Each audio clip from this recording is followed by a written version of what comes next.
Now, I grew up in Butte, Nebraska, a town of 400 people.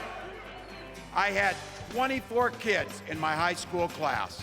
Tim Walz, the Democratic candidate for vice president, is a gun-owning, camouflage-wearing veteran who often cracks dad jokes on the campaign trail. I'm not crying, you're crying, so...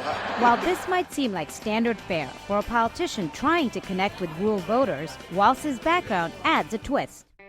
Walz was born in the Midwestern state of Nebraska, a state that hasn't voted for a Democrat in a presidential election since 1964. Walz, with his rural white working-class background, was widely viewed as a way to balance the Democratic presidential ticket and appeal to a wider cross-section of voters. Kamala Harris, born in California, is the first Black and South Asian woman to lead a major party ticket. That's especially critical in the so-called blue wall states, Wisconsin, Michigan, and Pennsylvania, that Harris and Walz need to win the election. To understand Walz, you have to understand his roots. He was born in West Point, Nebraska, and spent his childhood in Valentine. Population, 2,600. Not exactly known for its political heavy hitters. He says that's where he learned to be generous towards neighbors, compromise without compromising his values, and work for the common good. The work that all of you are doing in Minnesota is to keep that curve as flat as possible. We followed Tim's career, I guess, a little bit at a distance. We saw us when he ran for governor as well, and this step, we probably didn't see this one coming. I don't imagine anybody envisioned this kind of a future for him, but we're all happy for him. Walz often talks about the values he learned growing up in small-town Nebraska. His mother, Darlene Walz, was a stay-at-home mom. His father, James Frederick Walz, a school superintendent and Korean War veteran, instilled in him a strong work ethic and a commitment to community. Tragedy struck when Walz was a teenager. His father's diagnosis with lung cancer prompted the family to move 100 miles north to be closer to relatives in the even smaller town of Butte. You know, we had a grocery store. At one time there was a couple clothing stores. There was like a variety store. We had our own, K through 12 school. So it was a lot busier. With its sparsely populated remote towns, Nebraska Panhandle area residents measure distance in time, not miles. Butte is a small enough place that everybody knows your name, and you can rely on your neighbors for help. It's this Nebraska nice that many believe shines through Walz's personality. Or as he and I say, Tim Talk. Right, Scout? Walz, who studied social science education at Chadron State College, would follow in his late father's footsteps after graduating. He became a high school teacher and football coach in nearby Alliance. It's harder to win that state football championship than it was to become governor, so it's tough work. Walz's simple and straightforward talk made analysts compare him to the neighbor you'd want to have beers and barbecue with. Mike Pankos did just that with Walz when they were neighbors in Alliance. As a coach and as just a guy living across the street, he was always very relatable. If you make that, especially in a small town, they get raised up on a pedestal. People are depending on him. And one thing, Tim was always never really like that. He stayed down to earth. Walz met his wife, Gwen, and they started their family there. He says living in those small towns shaped his belief in the importance of community and looking out for one another. He talks about those values on the campaign trail, hoping to connect with voters on a personal level. To appeal to folks in rural America, Walz often emphasizes his rural bona fides. He wears a camouflage baseball cap, a nod to the avid outdoorsman and hunter that he is.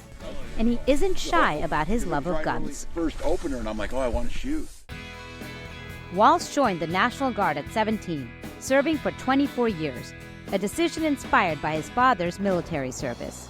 Walz played up his time in the military and familiarity with guns in his speech at the Democratic National Convention. Look, I know guns. I'm a veteran. I'm a hunter. And I was a better shot than most Republicans in Congress, and I got the trophies to prove it. but I'm also a dad. I believe in the Second Amendment, but I also believe our first responsibility is to keep our kids safe. Despite Walz's support of gun ownership, he has fallen from receiving an A rating from the NRA to an F, primarily because of his support for some gun safety measures. For some rural voters, Walz's military service and history of gun ownership does not mean he shares their same values. Nah, he ain't close. He lying through his teeth. That's Second Amendment right. I ain't taking his guns away like they're trying to do us. Walz also supports abortion rights, a position that puts him at odds with many in conservative Nebraska. Churches in many towns here have abortion tombstones, and the landscape is dotted with anti-abortion signs. The most important issue for me has always been pro-life. Whoever's pro-life is who I vote for. He won't get my vote. Even some members of Walz's extended family posed for a photo wearing Walz's for Trump t-shirts. The photo was reposted by former President Donald Trump on Truth Social. In Butte, Tim Walz's uncle says he plans to vote for his nephew, but worries that he's not prepared for the world stage. Tim isn't going to be tough enough for Putin. Just, it concerns me. He'd be too kind.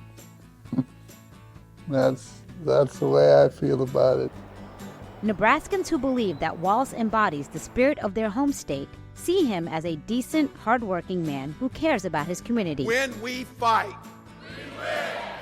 when I see him on TV, he does not remind me of a politician. He reminds me of what would be my favorite teacher in school, because he's really invested in his community and his students, and he really has a high moral compass and good moral values. I defend the Second Amendment. I think there's a lot of conservative Republicans who see somebody like Tim Walz and they see their neighbor, they see their uncle, they see, somebody familiar to them. Many of these folks are going to participate in agribusiness over their lifetimes that we need here in Minnesota. But while many admire him, some of Walz's local supporters admit that his Nebraska roots may not be enough to sway voters in such a deeply conservative state. Out here, everybody's got to work together to get stuff done. We don't buy in too heavily to a lot of the national political rhetoric. That said, it's a pretty red county. In the end, whether Walz finds support among rural Americans might come down to two things. Is he a candidate who reflects their values? Freedom to make your own healthcare decisions. Or a politician too far out of step with their beliefs? There's a lot of families who don't talk about politics very much because there's a lot of disagreements, and I think that there's a lot of people who are comforted by him, but that may not change the way they vote.